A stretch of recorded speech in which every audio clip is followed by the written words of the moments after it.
Hello everyone, this is Sam, and in today's video we will be discussing the latest news that we got from ArenaNet. Indeed, these last few days were quite ripe with announcements on the blog, also they call it.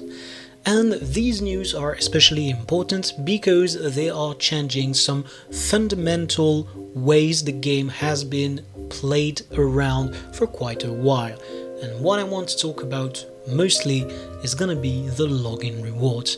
However, in order to go through all the news that we have gotten, I will go from the top to the bottom of this blog post. And so we start. The Wizard's Vault is a reward system coming in GW2 Secrets of the Obscure, and it is gonna make quite a bit of changes to these fundamental game mechanics that I was talking about earlier. As such, when the expansion launches, we are gonna be going through a new system that is gonna be applied to every single player that has an account. So even if you do not own GW2 Secrets of the Obscure, you are still gonna be targeted by these changes. As we can see on this screenshot there on the screen, the way the daily achievements are reworked is that they are going to keep the same structure that we've had so far, but they're going to change the UI so as to make it more easy for the players to see what they're supposed to do in PvE, PvP or World vs World. These efforts are going to go towards the counter that we can see on the top over there throughout the day or throughout the week, in order for you to be able to get this new currency, so to speak, and achieve some rewards that you're going to be able to get directly from the Wizard's Vault. Indeed, as it is explained over here, the players are going to be directed towards various parts of the game with refreshed challenges. Basically, they want to call it a seasonal content pass, but what I get a feeling about is a return to the roots of Guild Wars 2 for the people who remember the way the monthly achievements used to work. You were working towards these various goals in order to get as many points towards the monthly reward that you could. Basically, this is working about the same way. And so, the differences are going to be seen in the rewards and how you get them. As you complete the Wizard's Vault's objectives, you earn Astral Acclaim, so that is the new currency, so to speak, that I was mentioning earlier on. And then you're going to be able to buy the rewards directly from the Wizard's Vault shop. Rather than unlocking at specific tiers of progression, you can choose the rewards you want to acquire. If we want to transpose that into the system that we currently have, this would mean that you get a choice of going for either materials, mystic coins, mystic clovers, etc., and so on and so forth. What is going to be different is that the rewards are going to be rotating every few months, but you're going to be able to keep working towards the cosmetic, and that is something that I think quite a bit of the player base is going to go towards at the start of the release cycle of Guild Wars 2 Secrets of the Obscure, which means that for a little bit of time we might not be getting as many materials or mystic coins hitting the economy. Now let's not start a panic buyout. We are not sure exactly how that is going to work until we can get our hands on the game in a little more than 5 days. The goal for ArenaNet in this update is to alleviate the player anxiety towards timed rewards, which is also something that I want to salute. It is quite a bit of effort from ArenaNet to do that, when you know that what makes the strength of an MMO is making people have the fear of missing out, abbreviated in FOMO. That fear is basically what pushes you to play more and more, and thus drives upwards the metrics of the studio developing the game. Here ArenaNet wants to make a clear break away from this method of creating video games, and that is something that I am very happy with. Now they have added that there is no premium tier for the Wizard's Vault, which is very good because that means that there is no incentive for you to spend any gems or go through your credit card to unlock some form of a battle pass or some extra paid content. This is great, and I really approve of this, especially when we see how predatory some other studios have gotten in the last few years. So here they're explaining that for the first round of exclusive cosmetic rewards, they go for a griffin skin, a weapon skin collection, and unique armor pieces.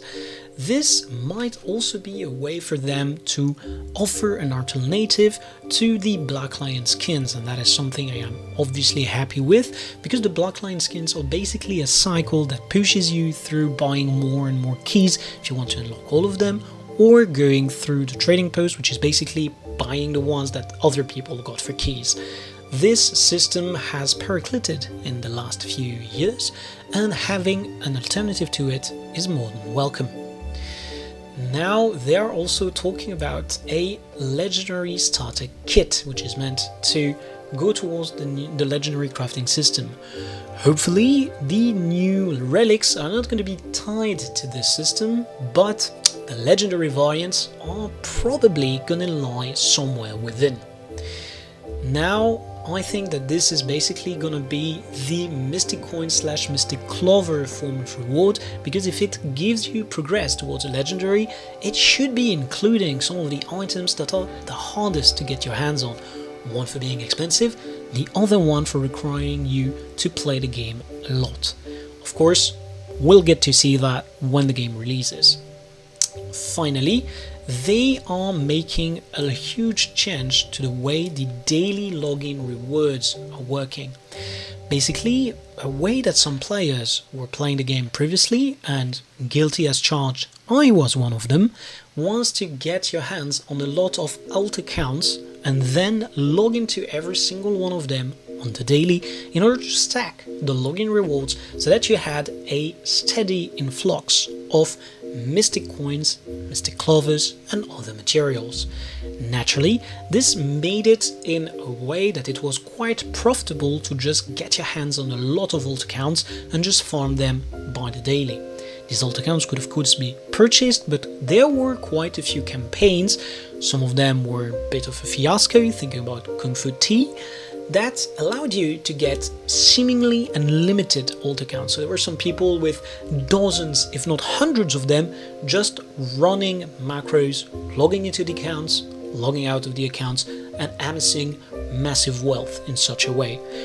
We, by the way, just making a little bit of a tangent there, nearly got fooled by some players who claimed they made millions of gold that way, when it turned out it was all RMD.